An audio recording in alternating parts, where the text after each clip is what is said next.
how it started versus how it is going. Yo, my boy, Subaru.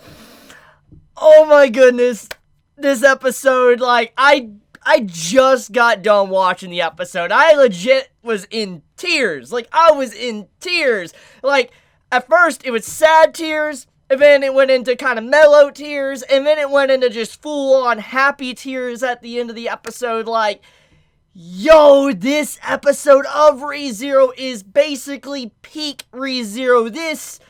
This is literally why I love this series, and this once again shows a different side to ReZero, because, like, people think the reason why ReZero is so good is because of just the suffering. You know, seeing Subaru die, people die, that's the only reason why we like the said series, but no, that is not the case. I think many that love ReZero because of the brilliant storytelling and the amazing character development. On top of that, when it comes to the anime, the breathtaking voice acting, the amazing visuals, and on top of that, the OST that really gives so much more life to a scene. There's just, oh my god, like, this is a good episode, and this is, like, a very happy episode. It starts off sad, but then it's very happy, and it's like the perfect blend of what makes ReZero good. It has, you know, beautiful character development and characterization, great voice acting, great music, it has the dark stuff, it has the happy stuff, it shows, you know, the characters, you know, really going against the mold and changing.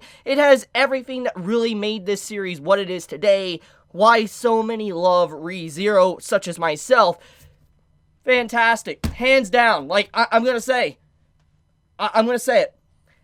This is, no joke, I think, my favorite series of all time. I'm gonna say it. I got to. Like, I've been trying to really deny it and, like, not really think it is the best or my favorite personal series of all time.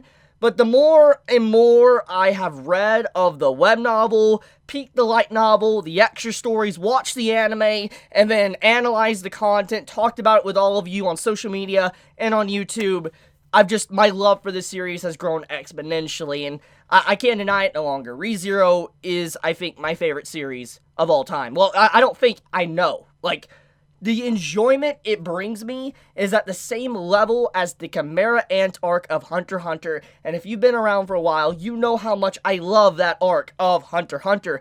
You know how much I praise that arc, you know how much I love really breaking that apart when I did talk about it. So just seeing everything that, you know, is happening to ReZero, it's my favorite. It, hands down, no contest whatsoever. So let's get right into it. So, Emilia, she got that scene. She got such a good scene in this episode. Something that when I, you know, read this for the first time, when I actually was reading the web novel, and I was someone that was like many that probably were before this episode coming out, were like, I don't care about Emilia. You're like, I don't care. She's useless. She's a crybaby. You know, you throw Emilia under the bus. But then you see this episode, or this scene in the web novel / light novel, you're like, whoa, like this really just kind of puts everything in perspective and really states what Emilia is, but also why she is a good character, and this is a perfect episode for that. Subaru finally got to see Emilia for who she really was, instead of the perfect, beautiful goddess that he always acted like she was throughout the entirety of Season 1 and even most of Season 2.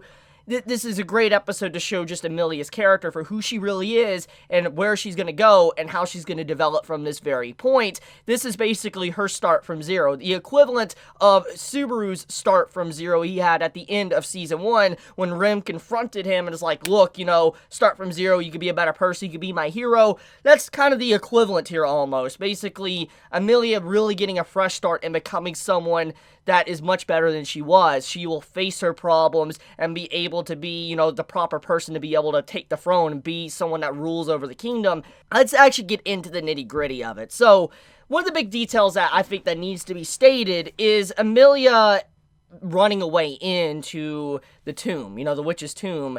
But the reason why she did that was because obviously it's the equivalent to what's been happening throughout all the other loops. She feels like everybody's angry with her, people breaks promises, she feels isolated, so she runs to the only place to really that she could fix things. So she forces herself, she throws herself up against a meat grinder to be able to deal with these trials, the trial of the past with Ekadana, and see if she could pass it, because if she passes it, maybe people have faith in her, and they will believe in her and not be angry with her. Because we saw in the previous loops where Emilia went insane, and she didn't even recognize Subaru's battered body when he got eaten by, the rabbit.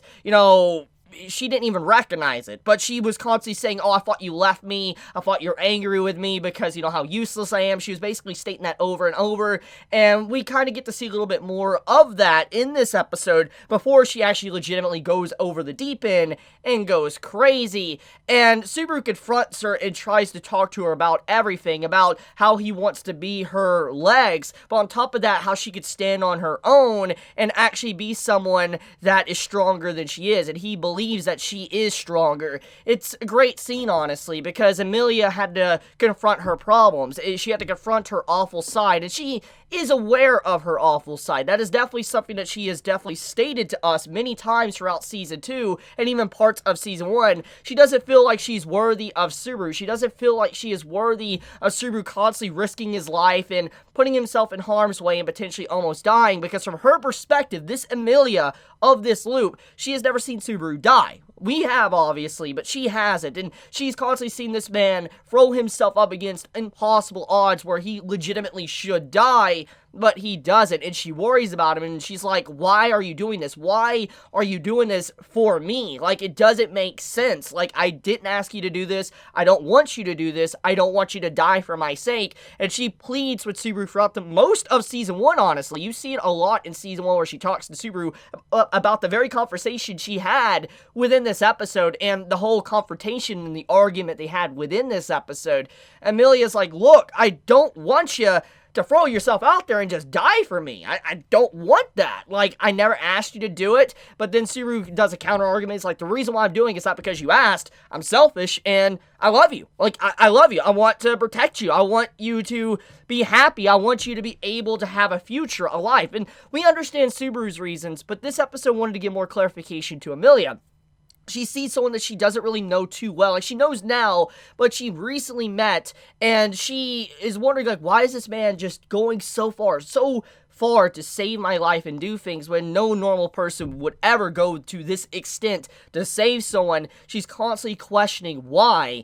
And when they're having their back and forth argument, and Subaru starts to put her down, like, oh yeah, you're annoying and all that, you're a pain in the butt, she's like, oh yeah, really, I knew I was. And she starts to basically put her own self down. But then Subaru's like, I love you and all that, I want to be with you. And she's like, wait, what? This doesn't make sense. You were just putting me down, making me feel like crap, and, basically saying, yes, I am useless, but then you turn around and say you love me and you support me, you believe in me. Like, well, what's going on here? You're giving me mixed signals. That's what Emilia was trying to say. But the reason for this was Subaru coming to terms with his love for Emilia. Basically, when we look at everything that's been presented, Subaru hasn't really loved Emilia for who she is. He's only loved Emilia for her appearance and her good sides of her. That's definitely what at least Season 2 has really tried to show, in aspects of the second half of Season 1, showing that Subaru hasn't really cared about the full presentation of Emilia, the ugly sides of her. And thanks to everything going on in Sanctuary, Subaru's been forced to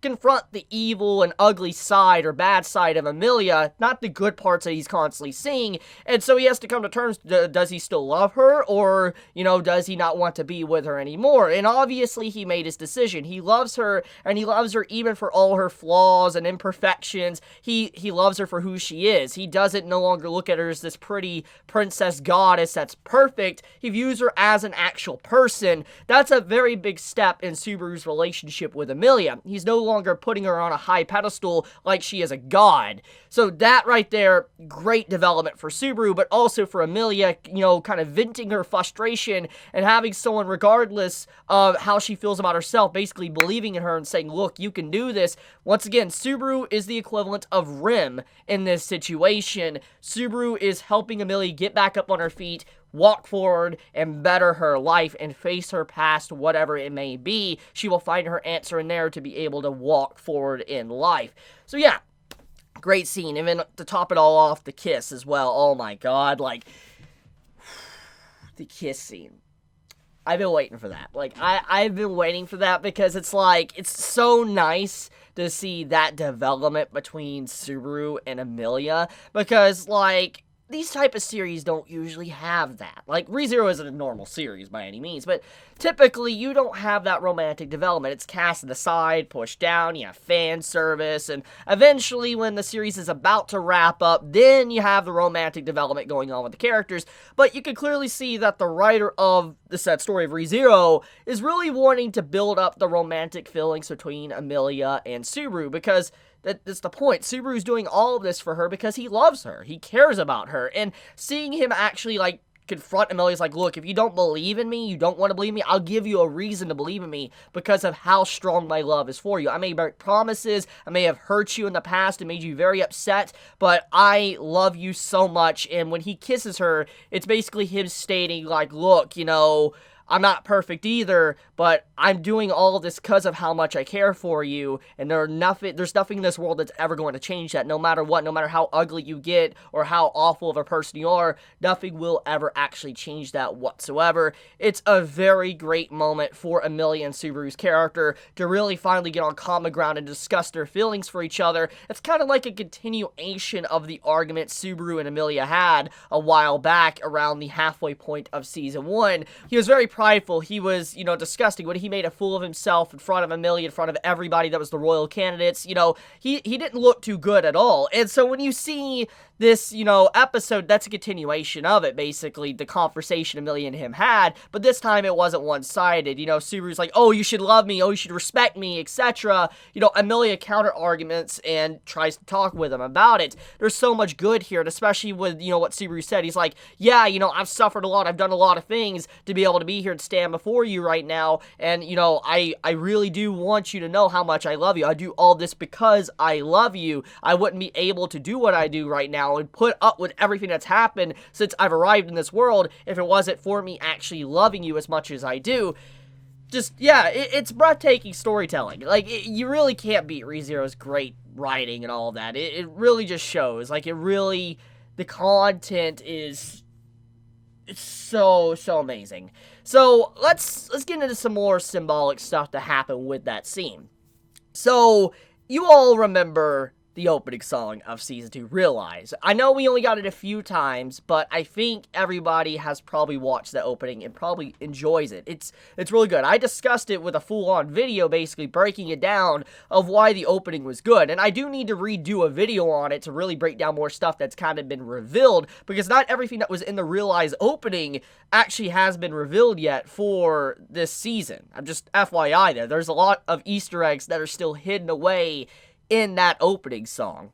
But the point I want to get at, though, is that throughout that opening song, you see Subaru reflecting on the past. He looks at the past, and then he has stern eyes. He walks forward by himself through all of his deaths, and then eventually he comes to a stopping point where Emilia is in front of him, and she is dead. And then all of a sudden, everything around him grows dark, and he starts dashing and running, and, you know, you see other loops of himself falling over and dying left and right as he's rushing and mad dashing towards that light, that doorway in the opening song. And when you see this episode, you can see that entire scene in the opening song was a reference to this scene with Emilia and Subaru. Behind Subaru, you see that doorway, you see that light, but he's not rushing towards it. He's taking his time. He's, you know, actually thinking about everything around him and not trying to make a mad dash for the conclusion. He wants to make sure the journey is also worth it, and he does things properly. But on top of that, when you look at the opening, he's by himself. He's mad dashing towards the door by himself, dying left and right by himself. But you see in this episode that he turns around to face others and have them walk with him, to suffer with him, to, you know, be with him with his burdens, to be able to go through that doorway and escape this nightmare. It's great. The opening song is so symbolic, and there's still so much more that it can still state, and it's referencing with Easter eggs and stuff that's yet to really be dived into. But I love the visual standpoint of this episode with Subaru having the doorway behind him. They didn't need to go that far. The animators did not need to go that far for that beautiful symbolic scene, but they did. Like, that wasn't even in the light novel / a web novel, from what I remember. So just seeing that scene added in just shows you once again how passionate these animators are on this project. It is not normal passion. These people really love this series. 27-minute episode again. It's another long episode. And once again, no opening. No opening song. Do you see how crazy that is? All I'm trying to say is that there's so much love about this episode, but that's just the tip of the iceberg. That's just the Emilia stuff. So before I officially wrap up the Emilia stuff for this video, I do want to take a few moments to mention the fact that throughout Emilia and Subaru's conversation, you see often that Subaru's eyes reflecting Emilia. You see Emilia in Subaru's eyes, which basically represents that Subaru is seeing Emilia for who she really is. And then you look at Emilia, and throughout the entire conversation, you don't see Subaru reflected in her eyes at all. And it shows that the animators went really in to showcase, how these characters view each other.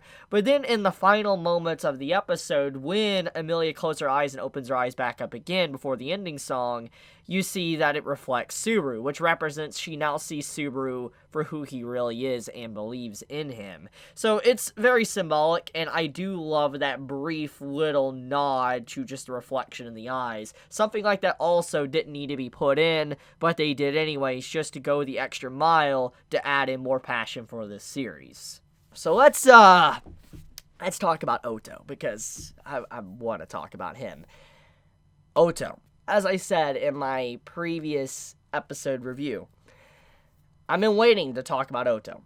He's easily one of my favorite characters of the series, and this episode finally gives clarification to Oto, kind of why he is like he is. Now, as I've already discussed in my previous episode reviews, I've talked about how Oto, he feels indebted to Subaru, and he looks at Subaru like a friend because it was one of the only people that ever saved him, and his perspective is similar to Subaru being saved by Emilia. I've talked about this, so I'm not going to rehash what I've said. The point, though, is that this episode gives more context to why he is so attached to Subaru, and why he is struggling and trying to go through this path to be able to make sure that he can help out Subaru. It's because when he was born, he was alone. He was all alone. He had no one, but all he heard was screams and voices of animals, bugs, everything around him. He couldn't really properly speak with his family till, age 5, 4, whatever, when he was much older.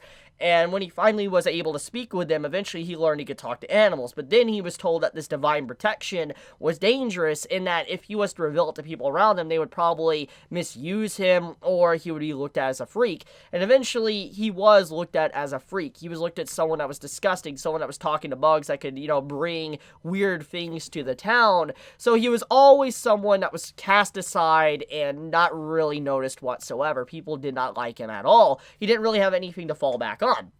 So when you see his struggles in the past, it shows he was very isolated by himself. He had no one. And eventually he traveled on his own. He became like a nomad. He became a merchant, not because he dreamed to be a merchant, because he dreamed to one day open a shop. He did it because that's just where life took him. He did not choose the path of being a merchant. He just went down that path because he was forced to go down that path. And eventually he felt solace. He found happiness kind of in being able to journey and maybe one day opening a shop. But then as he was finally thinking of the future, finally thinking of happiness, the witch's cult, Sloth, arrives in front of him and ties him up, and he thinks he's going to die. He thinks this is the dead end to his life. And this is very impactful, because this basically shows that once again, when he felt like everything was going right in his life, things were finally starting to open up again, his life reaches another dead end. The merchant self of Oto comes to a close. And so, not knowing what to do, he thinks he's gonna die, but then he's mysteriously saved by a random person, and he's told that Subaru is the one that really saved him. And so he feels like, whoa, this person just gave me new life. He brought me back from the brink of death itself. And so now you have Oto wanting to be Subaru's friend. He wants to help this man out that went out of his way to help him. He felt like he was alone, but for the first time, someone didn't treat him as disgusting. They actually, enjoyed his company. And it shows his respect and admiration for those around Subaru and Subaru himself, because he's not treated the exact same way. So it also shows the level of trust, too, for him to also tell Subaru about talking to animals and not really get upset about it. It's also something that is nice to see, showing the trust between Subaru and Oto, and that they can relay each other's secrets. But okay, With all that, though, I do think that Oto's stand against Garfield is very impactful as well, because even though Oto isn't physically strong by any means, he put up quite a fight against Garfield. He was able to stall him for a long period of time for Subaru to have his conversation with Emilia, and eventually, as, Oto is reaching his wit's end, you have Ram pop up and stall Garfield once more. We don't really know the conclusion of that fight, but we know that there is a crazy fight going on right now, and someone potentially could get injured or even die.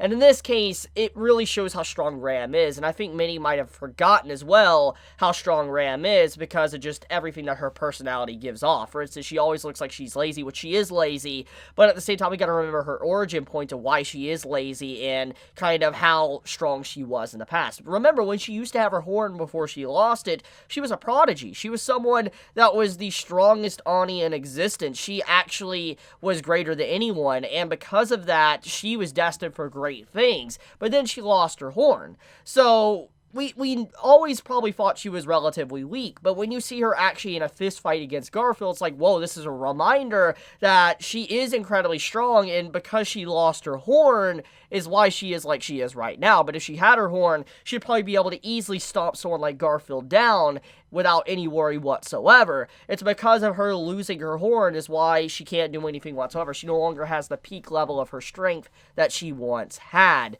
So just all around, it's a fantastic episode of ReZero, as always, and I can't get enough of this. It makes me so emotional watching this series, and I cried so hard watching this. Like, I cried so hard watching this episode. It was emotional. Just seeing Oto struggle, and then seeing Subaru struggle with Emilia and all that, and then just the opening song playing as Oto is running by himself, and, he doesn't want Subaru to feel loneliness like he felt, or he felt like Subaru was as lonely as him. It just, so much powerful emotion throughout this episode. The passion, everything. I can't get enough of it. But I want to end it there. Let me know your honest thoughts in the comments below how you felt about this week's episode of ReZero. Did you enjoy it? Did you hate it? How'd you feel about the kiss scene? Let me know your honest thoughts on ReZero, and is this truly a masterpiece / one of the best series you've ever seen? Let me know also in the comments below. And with that, I love you guys. Be safe, stay healthy. If you enjoy my content, please subscribe. If you like this video, please leave a like. And with that, Chibi out.